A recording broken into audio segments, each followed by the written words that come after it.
Just getting very specific about areas in the funnel to improve and how to adjust the trial experience at certain times and experiencing and showing customers different things at different times. That had like a crazy amount of upside for us. Sometimes an opportunity comes along that's too good to pass up.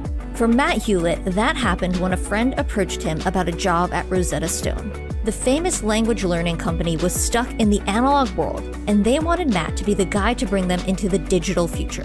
It was no small feat, but Rosetta Stone has made progress on the digital transformation and e-commerce journey, including introducing a new subscription model and overhauling its tech stack and app. On this episode of Up Next in Commerce, Matt discusses the challenges of transforming a world-famous brand, including how he chose a free trial subscription model over going freemium, what it was like to achieve buy-in from investors, and the future of e-commerce and why he thinks social selling still hasn't reached its full potential. Enjoy this episode. Up Next in Commerce is brought to you by Salesforce Commerce Cloud. Respond quickly to changing customer needs with flexible e-commerce connected to marketing, sales, and service. Deliver intelligent commerce experiences your customers can trust across every channel. Together, we're ready for what's next in commerce. Learn more at salesforce.com/commerce.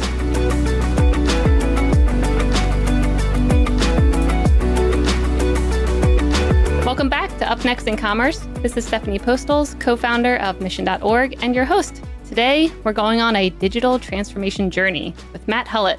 Matt, how's it going? Oh, really good. A little cooped up here like we all are, but I'm hanging in there. How are you doing? Doing well. Yeah, same hot, very hot. It's 92 here, and the places in Silicon Valley usually don't have air conditioning, so just a little sweaty in the studio.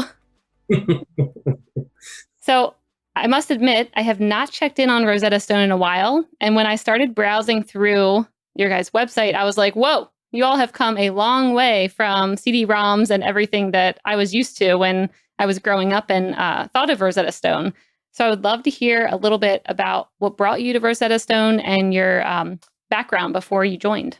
Yeah, it's interesting. Just before I dive in, it's rare to join a company where everyone knows your brand and your product. Like just about everyone in the United States knows Rosetta Stone. Yep. And so it's an interesting story because there's not many ed tech companies that are public companies. You could count them on your hand. Mm-hmm.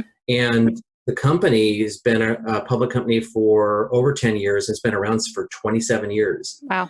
It's really interesting backstory on how the company was founded. And so some of that came into play with what got me attracted to the business. So a friend of mine who's a recruiter talked to me about this opportunity. And I typically do restarts, or pivots, mm-hmm. as they are affectionately called, or startups. And even the startups that I join are typically pivots. So there's kind of this pivot transformation story that typically is a draw for me for whatever weird reason why I get attracted to these things. And when he said, oh, it's Rosetta Stone, I was like, oh, the CD-ROM company, the yellow box. Yep. He's like, yeah, but they're trying to be digital. I'm like, they're not digital yet, And so the draw for me was typically I take on jobs and assignments that are very difficult, where I have to either, completely change the strategy or get new financing on a new idea. There's generally something really, really wrong. And Rosetta Stone was so intriguing to me on the surface for the intellectual reasons why, the brand, the product, people love it. It's not one of those iconic brands that people are afraid of. Like, it's not like saying, Matt, you want to restart MySpace? It's like, it's like, oh my gosh, this is Rosetta Stone, of course. That's your next project, then, MySpace. Bring it back. Yeah. Making it great again. Too soon.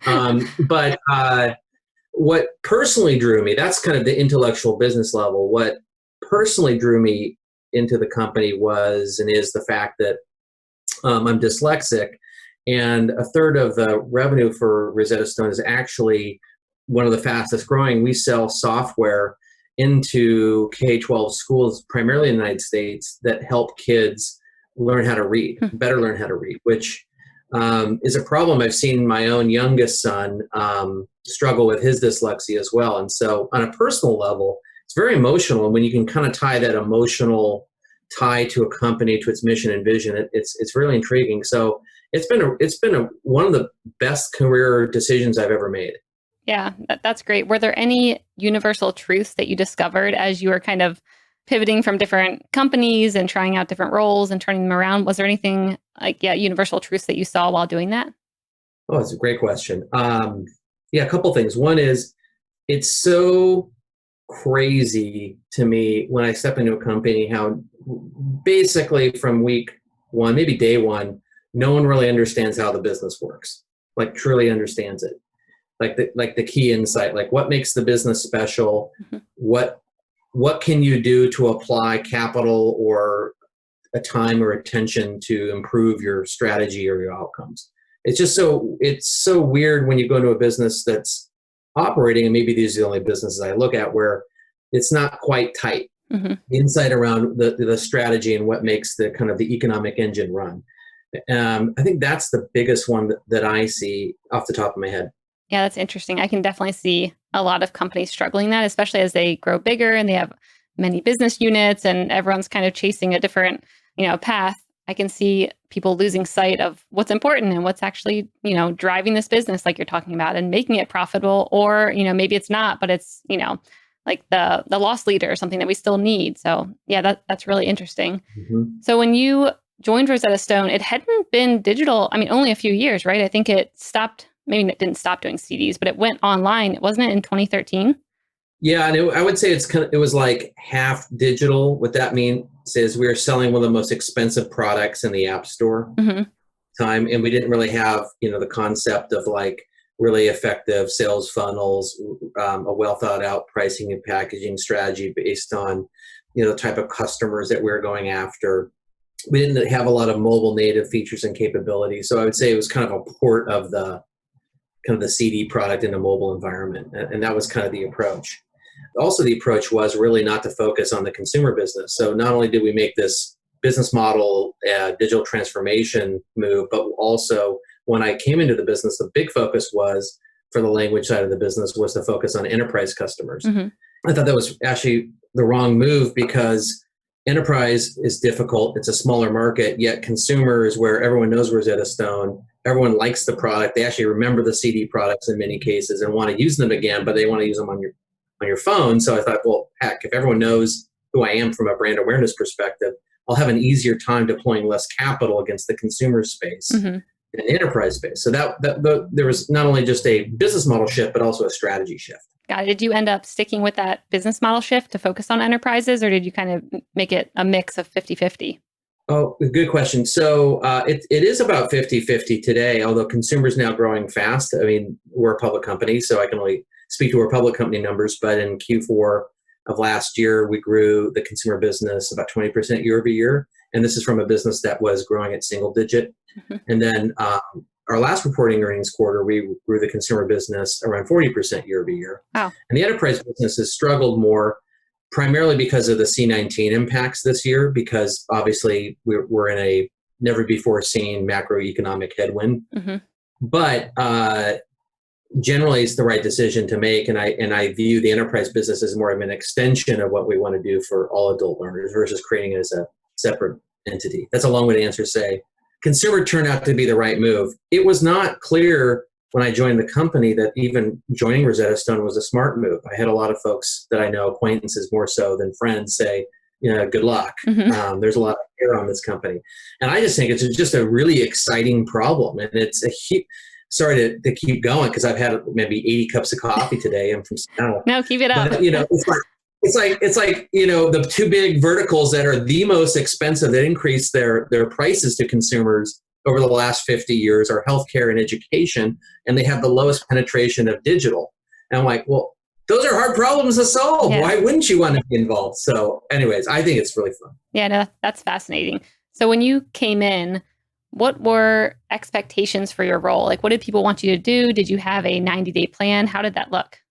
If anyone thinks these are scripted questions, these are not scripted questions. These are very good questions. So during the interview process, I'm sure you've had this experience before. When you meet with somebody in a company, you're like, I'm going to do whatever it takes to get this job. Yep. And I had one of those experiences with Rosetta Stone. And also, I knew I wanted this job. And so I came into maybe the first or second interview with a 90-day plan before I even started. This is the first first or second interview. Mm-hmm.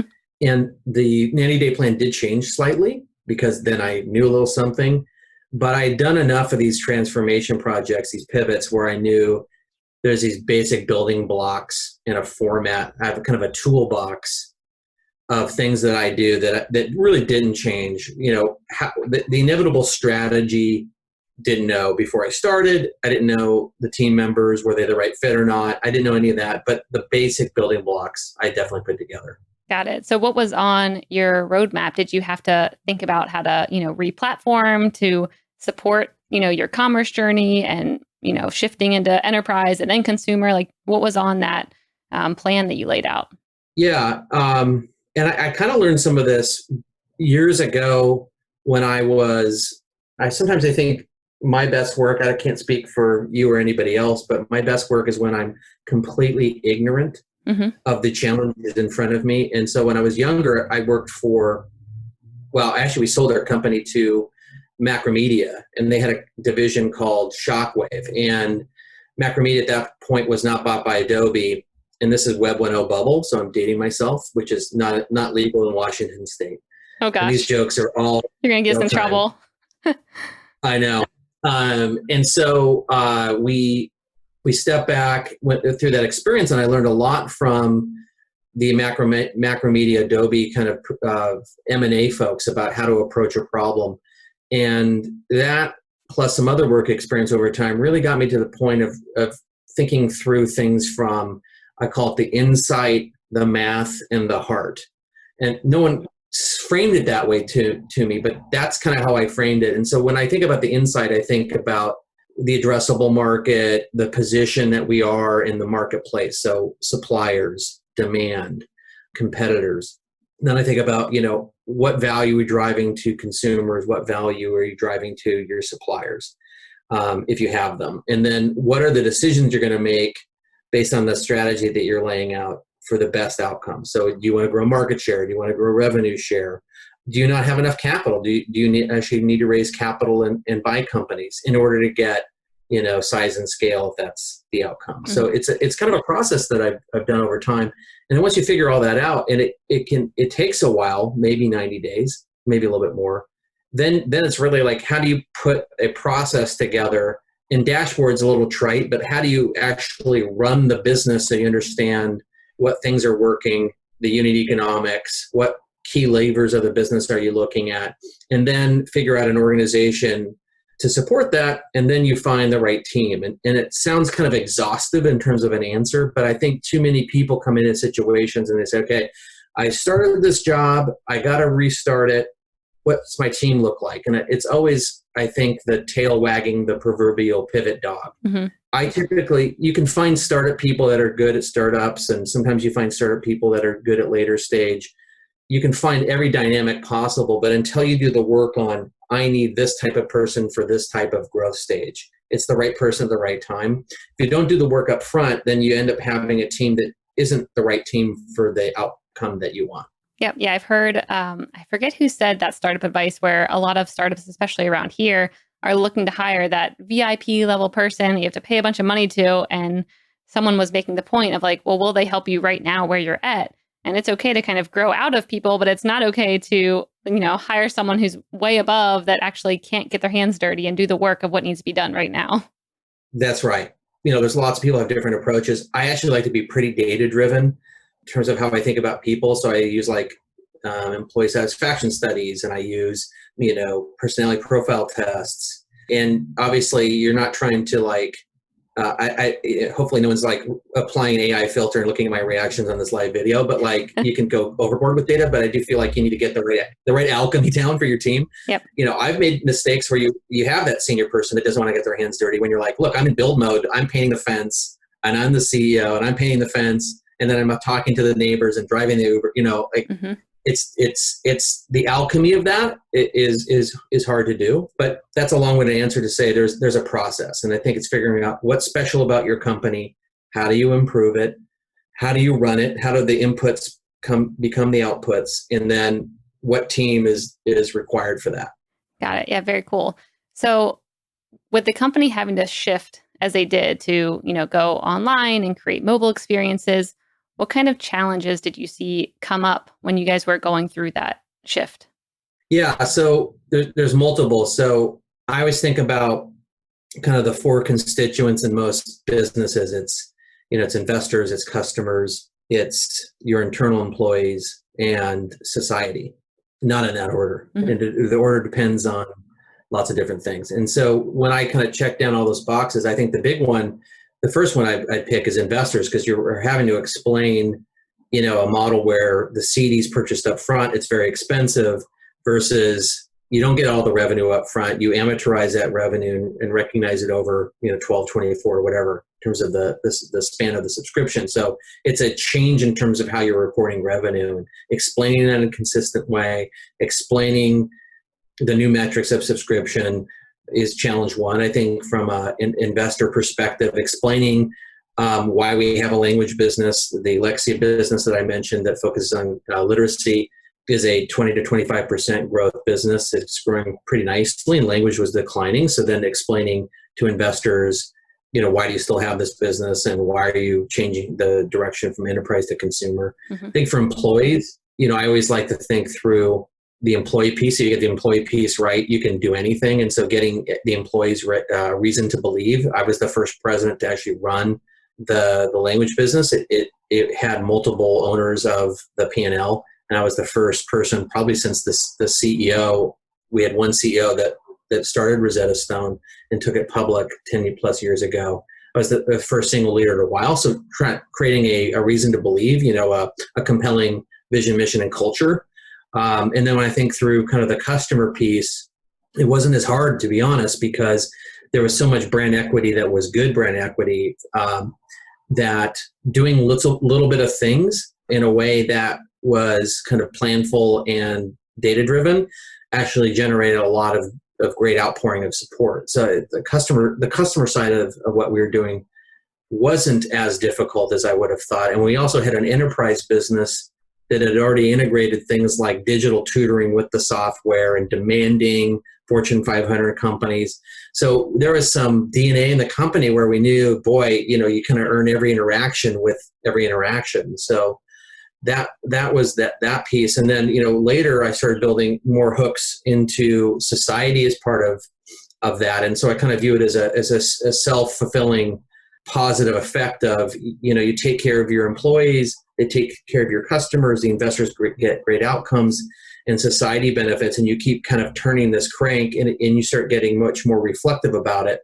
And it does pay off. It takes, I think in general, I think people brag about how fast they can turn around companies. I don't know why people brag about that. I don't know. In my experience, it's 2 years. Mm-hmm. And taking a business from like bad to like growing, at least believing in it itself, is very hard. And so I look at those four factors, and I think the society piece is one that's super important that a lot of companies pay lip service to. And there's a lot of discussion, especially in Silicon Valley, about some large companies that are controversial there. But I'll give you, for instance, why, if you can tie together the vision, mission, culture, values to society, how that's self-reinforcing. We had obviously a horrible global pandemic that we're still pulling ourselves out of, and everyone's kind of living through this experience at the same time. And we basically took just like 2 days to decide that we're going to give away our software for free for 3 months for students. And we run a current business and, selling software to enterprises and adults. And we said, we know that parents are actually going through hell because there's kind of a make your own adventure right now in homeschooling, and I'm living through it and I can feel it myself. Mm-hmm. And we were like, oh my God, this is so stressful. And the anxiety I heard from our own employees about it was overwhelming. And I'm asking them to work harder. And so we said, you know what, we're going to give away a 3-month subscription, and we're going to just do it. And you just the parents have to put their email address in the school, and that's it. That's awesome. And we're not a free, we're a paid subscription product. Yeah. We're not, there are other competitors that have a freemium model. And as you know, changing models or mixed models generally don't have a long history of working. And we said, you know what, we're just going to do it. And so the team decided to do it. I just said, yeah, let's do something. They said, here's exactly what we're going to do. And it was live. And then the amount of positive benefits we got that from PR impressions, It actually helped our adult business too, our adult language learning business. So that's just one quick example of when those things all start working together and it's transparent, it's engaged, and it's consistent. It becomes kind of operating leverage as well. So Yeah. it's fun to see all that work. Yeah, that's great. It's definitely a good reminder of do good things and good things will come back to you. Did you have any struggles with maybe like surges and people logging in and trying to get on the platform that maybe you hadn't experienced in the past because it was maybe a bit more predictable since it wasn't, free? Oh, that's a really good question. Not on a systems basis, but certainly from a support basis, because we outsourced most of our customer support, and we debated for a while whether we were going to continue phone support. We still do, and I still debate that one. But yeah, a lot of our service providers were and are, in outside the United States, and they all of a sudden had to work from home, and then some facilities shut down, and so we were constantly playing whack-a-mole with our support organizations. And then also, I would say our frontline heroes were our tutors, and we employ a lot of highly educated tutors that have degrees in language learning, and they all work from home primarily. They're part-time employees. They turned out to be like our heroes because they took some support calls in addition to one-on-one digital tutoring. And so there was unique ways in which we had to adapt with the demand, but I would say more on the demand side regarding the support elements. And we definitely saw a surge due to the work from home trend as well, but that didn't impact kind of service levels in general with the software. Very cool.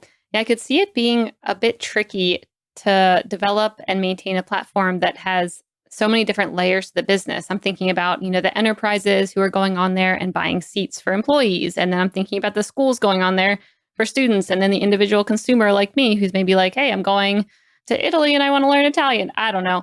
But it seems like it would be pretty tricky creating a platform that does all of that. How do you think about creating that so everyone gets a good experience and also being able to monitor and measure it in a successful way? I've never seen the complexity of Rosetta Stone before at this smallest scale. Now, what I mean by that is we have 3 businesses and, we're a small cap public company. So that's unusual. And the business was run on the language side. Well, let me step back. So the literacy business is a business that was acquired 7-8 years ago. And that's a 30-year-old company that was acquired. It's called Lexia. Yep. And it works as a distinct operating unit from my business and is run by an awesome gentleman. And I use that word loosely. And if he's listening, sorry, Nick. He's a great guy and so passionate, and his team is so good. And it's I've never seen before a product that's built with academic research combined with awesome data product engineering that gets results. I've never seen anything like it. And they had the time to build this product over these many years. It was always digital first. Mm-hmm. And so they're run separately. My language business was run on 2 different tech stacks. Actually, it was 5. And when I started, I was like, wait a minute, why is this product that looks the same running off this underlying architecture? Why don't we move everything to React? And as I kind of went through this morass of tech stacks, it was a lot of M&A that generated a lot of complexity and a lot of tech debt. And so I would say majority of our innovation was not innovation. It was just keeping these old tech stacks up. So from an R&D perspective, in addition to all the other complexities we just talked about in this interview, I was trying to grow the consumer business, trying to change the business model, swapping out new team members for more growth orientation, and doing a huge tech migration. And the complexity around that is mind-boggling. We finished that late last year, deflashing, old weird services, moving to a services architecture, all that stuff we end up doing. And inevitably the goal is to have one learner experience. Just like, you use Google Mail for your enterprise or personal, there are some admin privileges and other things that are associated in the back end, but in general, the product kind of looks and feels the same. And that's the inevitable goal, which we're very close to execute on. Got it. Were there any pitfalls that you experienced when going through all those different pieces to the business, or anything where you're like, when we implemented this or we moved to this type of tech stack, this is when we saw a lot of improvements with conversions or anything around the consumer or enterprise business? Yeah, just on conversions, one thing on that is interesting is the amount of improvement we saw just with putting different team members with specific goals. And this is going to sound kind of crazy because everyone's going to like, yeah, he's talking about agile. Just getting very specific about areas in the funnel to improve and how to adjust the trial experience at certain times and experiencing and showing customers different things at different times. That had like a crazy amount of upside for us. Mm-hmm. And I would say less architecturally did we see an improvement, other than we had just less stuff that wasn't moving the innovation forward. Yep. But just these small things had big impacts. And, I must say, like, if any one of my team members is listening to this, they'd say, you haven't solved all of that yet. It's very difficult to take a business that is kind of so complex and then all of a sudden kind of say, look, we're going to reduce all the complexity and now we're going to start innovating again. And I think there's still a challenge of like faster, smaller teams. We use a SAFe framework, which is kind of Scrum-like. I don't think we figured all of that out yet, mm-hmm. but it's way different than kind of when I came in, it felt very waterfall-y to me. Like, we're going to issue a press release, what this release is going to look like in 1 year, and we're going to work back from that. I'm like, yeah, that's very Amazon. Yeah. Yep.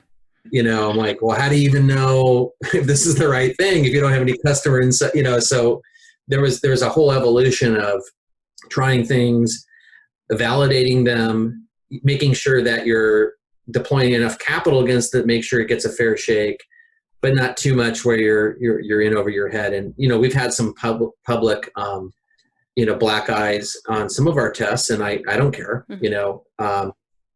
We were trying some things internationally with tutoring, didn't work out, didn't have the capital, honestly, to support some of it. And I kind of feel like those are good experiences to understand whether you're going to invest more in something or not. And so I think the fact that we can start doing those things now because we simplified the platform are possible. I think it's harder to say no to things than yes to things. And some of that discipline is easier when you're a startup because you just don't have people to outsource to. Yep. There's always an excuse. Nope. No one else can help us with that. Can't do it. Yeah. And like there's never like I'm a product manager by training, and I've used every product manager tool under the sun, and now I've kind of just resulted in like using Google Sheets again.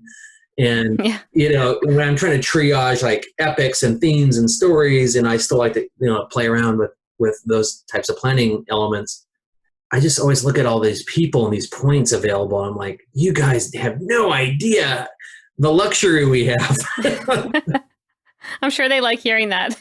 Yeah, there's nothing more pure than a startup, and it's like 5 people, 5 engineers, and like a product manager that codes, and the CEOs doing UI, UX, and it's fun. Yeah, that's really fun. So you mentioned earlier the free trial, which I actually went on Rosetta's website, and I ended up going through the entire trial of learning Spanish.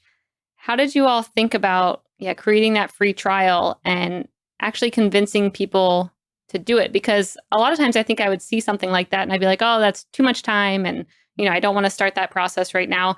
And I eagerly jumped in and started doing the lesson plan because it was engaging and fun. And it kind of felt like the real world with, the person walking around and you're stopping and talking to them.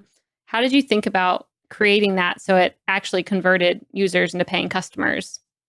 No, thanks for saying that. Yeah, and I think we have a long ways to go. I think, in terms of like what we could be doing, I just feel like we're sprinting to the start line because of the late start.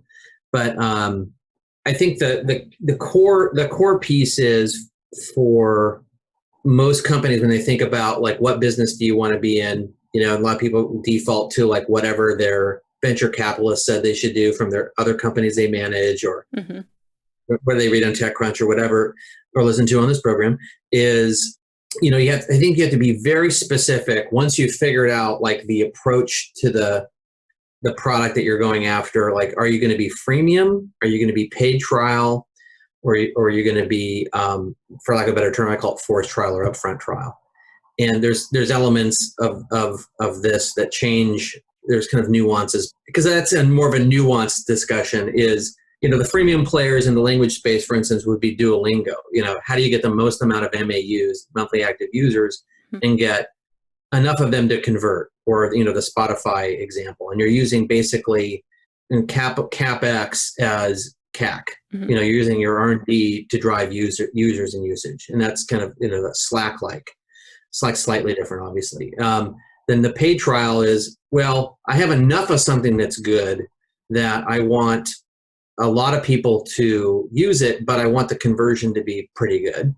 And so the first one with freemium, you have to say, okay, it's going to be so fun and compelling, and I'm going to actually invest in growth that isn't there yet because I think I have scale effects. I can crowd out everyone else. The second one is I actually have a pretty good product. I need enough people to use it and then feel like I use it enough to want to use more of it. And that's what I decided to do, and I'll explain why. And then on the upfront paid thing is typical, like for low ACV, annual contract value SaaS companies, you'd see just call us and we'll walk you through it with one of my sales reps. Yeah. And we'll do a guided tour through the demo or whatever. The decision why we did the second one was people knew enough about what the Rosetta Stone brand was like that we knew people would want to try it. And that for people that remembered what it was like, they definitely would want to use it again. And we felt like the pinch was more compelling if we gave everyone a little taste of that. We could have said, please pay up front, and we're the gold standard and giddy up. But we felt like we needed to earn our stripes a little bit into proving to people that we're just like a port of a CD product. And so that's why we decided to do that. And we played along different roads before. We've never done full freemium, and I would argue at this point in the market we would not be better served to do that, because I think Duolingo's done a really good job of growing their monthly active users and have built some advantages there. And we're not trying to play that game. I'm trying to play the game of being a really good, effective language learning product, and I'm trying to set the tone in the trial experience that when you're using the product, it's not going to be like a game. It's not going to be like Clash of Clans. I guess Clash of Clans is a bad example. Or Bejeweled, or like, Candy Crush, I guess is what I was thinking of. Every day I collect coins, and I'm collecting coins to benefit my gameplay. It's kind of how I think about Duolingo a little bit. And I think they're masterful at what they do, but I think they're designed to do something different than what I'm trying to do. And if you're serious about learning a language and you stick to what I'm doing and you do a couple tutor sessions that we offer, you're going to get there. Yep. And so the business model and what we're trying to do in terms of posture, not market share, but revenue share, really drove kind of the philosophy on the trial experience. Yeah, it definitely, it felt more serious, especially where you could speak in the language and it would tell you, I guess, if the tonality was right and if you were saying it correctly, and it would keep kind of advising you on it. Once I saw it had that feature, that to me was when I was like, whoa, this is really serious and I better be ready to learn this language, because it's not like a game. It's not just saying random words. You're actually kind of conversating and having to hear yourself, which I think is really important. So that seems like a big first step to getting people to try it.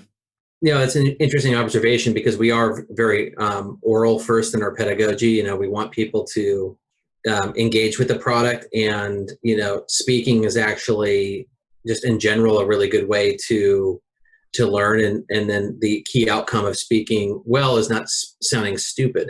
Yeah. And so, if you're trying to learn a language, you want to sound somewhat authentic. And, for Rosetta Stone, I would say, for anyone that really wants to learn a language, we'll get you there. But if you're just kind of trying to build, like, it's like counting your calories, kind of, if you kind of want to do something like that, then I would say, pick a freemium product over ours.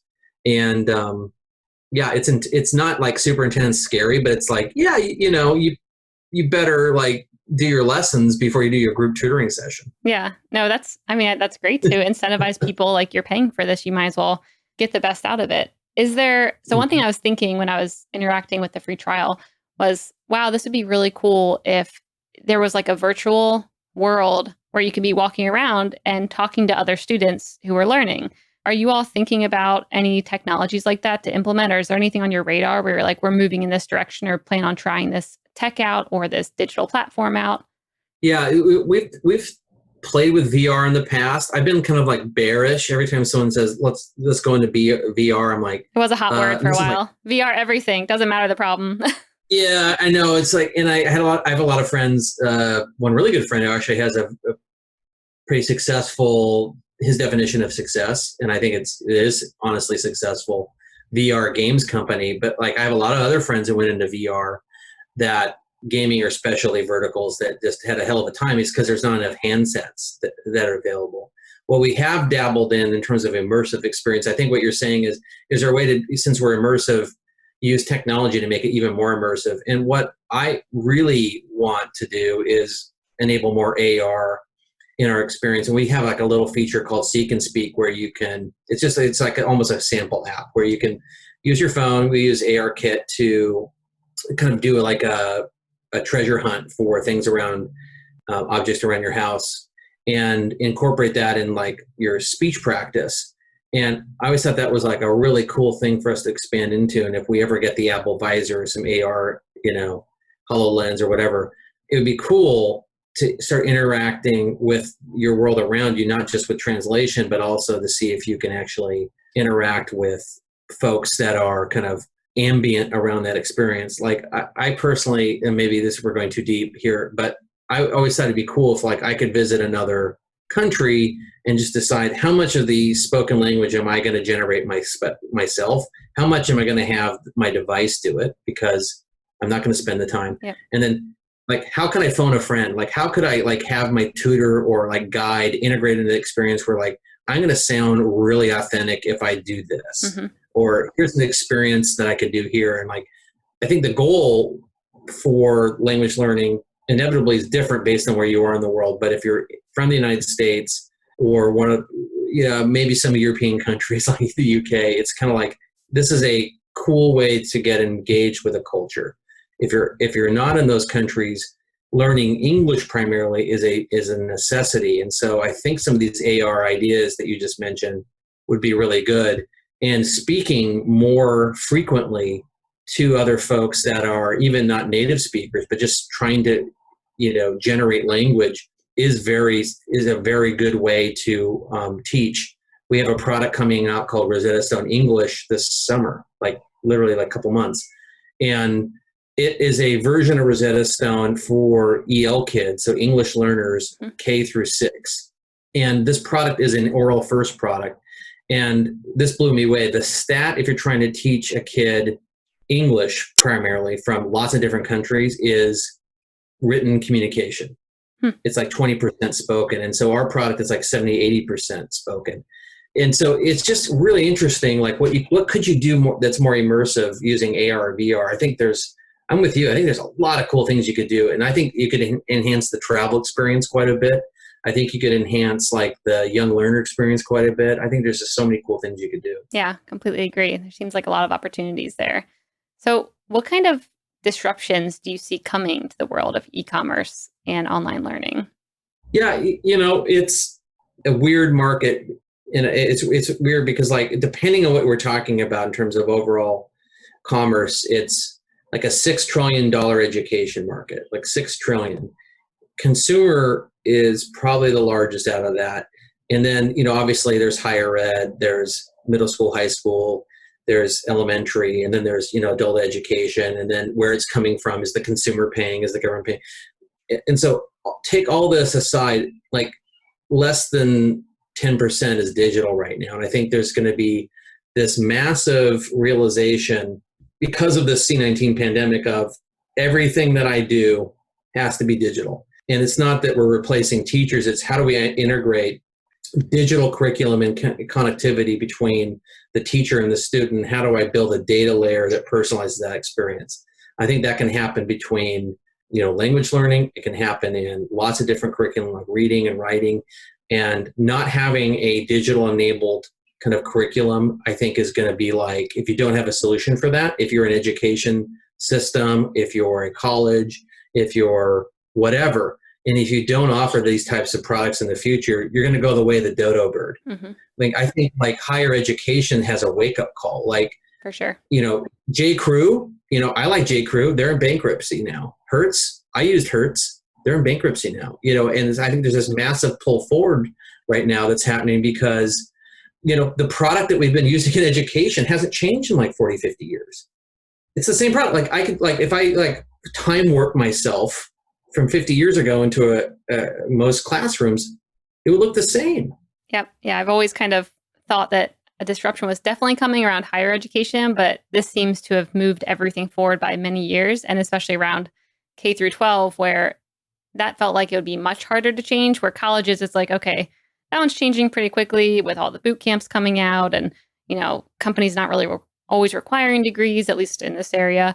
But K through 12 felt hard to change. And it feels like this is going to be an interesting forcing function now that, like you said, a lot of kids are home and parents are figuring out how to, be a part of their education more in the online learning process. It just seems like there's going to be a lot of opportunities that come up because of this. Yeah, I agree. And I also think that, now I'm sounding like the tech utilitarian, but I would say that ed tech, and I'm not from the ed tech space, but I am it now. I would say that the ed tech providers, let's call this we're now entering the third wave, I guess, is how I think about it. And the second wave, which is typical of most other businesses that you and I have seen before, like, e-commerce or sales ops tools, now you can talk about those and go, remember Omniture when it was badass? Yes, it's now the part of Adobe Cloud, Matt. When you talk about these generational shifts in how we think about things, I think a lot of the ed tech players, people who are selling software into schools or directly to parents or kids or whomever, they've definitely oversold the efficacy of some of those products. Mm-hmm. And when I talk about a digital transformation, I'm not talking about the ability to do things self-serve and have the teacher look at some flat experience. Like right now, and this is not against teachers. Teachers, they're like little mini MacGyvers to me. I mean, they're like doing amazing things, stringing together curriculum on the fly. Yeah, both my sister and my mom are teachers, and I do not know how they're doing it and how they had to pivot so quickly to being in the classroom. And my sister's actually a ESOL, English as a second language teacher. Oh, really? Yeah. Oh, I didn't know. Okay. Yep. So I have a twin sister, and she always tells me about, the difficulties that she's experiencing right now trying to bring her students online and develop curriculums online. And, a lot of them don't have internet access. And it's just very interesting seeing how they kind of develop workarounds to make it work for their students. Yeah, and my criticism of education isn't the teacher clearly. It's a lot of it's kind of the cost basis mm-hmm. and the bureaucracy. And when I talk about ed tech, it's like I think it comes down to, and this is not a Matt Hulett Rosetta Stone specific thing, is educating a group of young individuals or even old individuals, it doesn't matter, the same way at the same time makes zero sense. And so building in the ability for the student to do some things themselves, having a data layer so that the teacher understands the areas in which that student is struggling, and so that the instruction becomes very personalized, it is generally what I'm talking about. And it's, right now, I think we have like 1.5 billion young kids around the world that, don't have access to computers. And if they do have access to computers, they're scanning in their math homework and sending it to a teacher. Well, who knows if I struggle for 5 minutes on, this problem versus, long division versus multiplication. The teacher doesn't know. And so I think the ed tech software that I'm more in favor of, what I'm speaking about is, how do you build curriculum-based, efficacy-based software, not unlike what your mom and your sister think about, because they have degrees and know how to actually educate someone. Mm-hmm. They're not software folks. And if they're wanting to, provide very explicit instruction, my guess is they're really swamped. They've got other things they need to do. They're probably paying for materials out of their Yep. And so, think about all these stresses, and we're asking them to, provide excellent education. It's too much. And so I really feel like this third wave of technology, and I think it's going to happen, is going to integrate this, we call it AI and HI. How do you integrate the best of what software can do and integrate that into the lesson planning of the teacher versus let's try to create AI for the sake of AI and disintermediate teachers, which I think is ridiculous. Mm-hmm. And that's kind of what I'm talking about, because I see a lot of tech companies playing the game of ed tech versus education companies that are actually trying to be technology companies. And I think the latter will be the software and the providers that will end up actually being the most successful and the most adopted. but obviously I'm passionate about this because, I see this with our Lexia software, and we've like 16 plus academic studies that show that the software works. And I'm like, how is this possible that 2/3 of kids still today, by the time they're in third grade, are reading below their grade level that continues through 8th grade? 2/3 are reading below grade level. How is this possible? Yeah, I'm not here to tout my own software. I'm just like, why is this possible? Well, it turns out we don't train teachers to teach kids how to read. There's an approach to it, and we don't do real-time assessment. So if a kid's struggling, the teacher's swamped. They don't know what's going on. Anyways, I could talk about this for hours, but I do think there's this world where, at some point, the $6 trillion business of educating all these kids and adults and young adults will be digitized. And I think that will be an interesting space. EdTech is that one space where most VCs wouldn't want to touch. Ugh. Yeah, I know. It's a hard, healthcare and education. No thanks. That's a hard space. So yeah, I completely agree. I know we're running into time, and I want to make sure we can jump into the lightning round.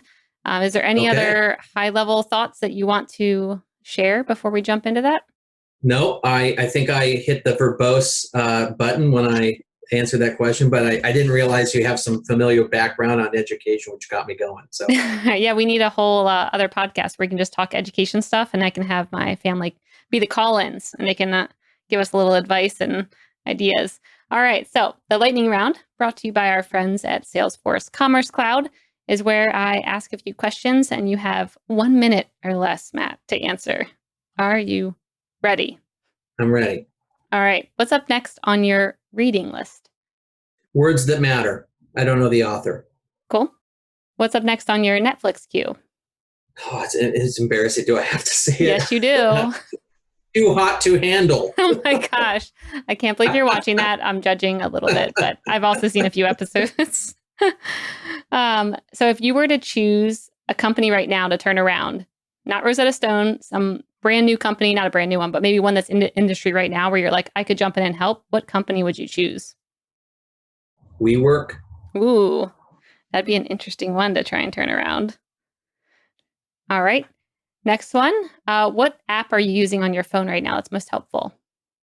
I listen to a lot of podcasts. I love Overcast. Mm-hmm. I don't know if anyone ever mentions that. I just love it because I listen to things in 2x. Yep. Yeah, no, agree. I like that app as well. What language are you or your family working on right now to learn?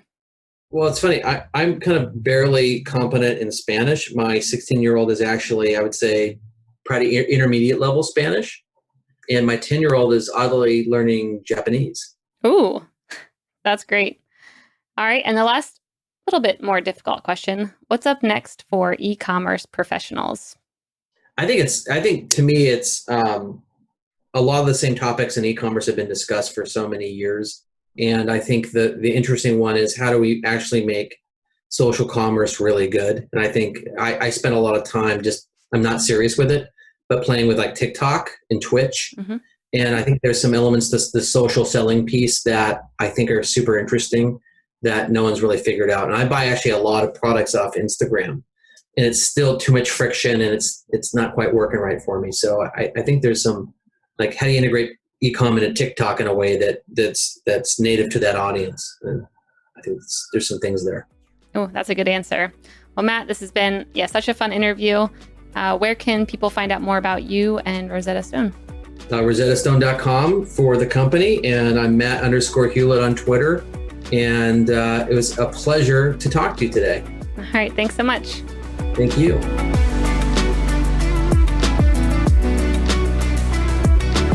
Up Next in Commerce is brought to you by Salesforce Commerce Cloud and created by the team at mission.org. Subscribe now at Apple Podcasts or wherever you listen to podcasts.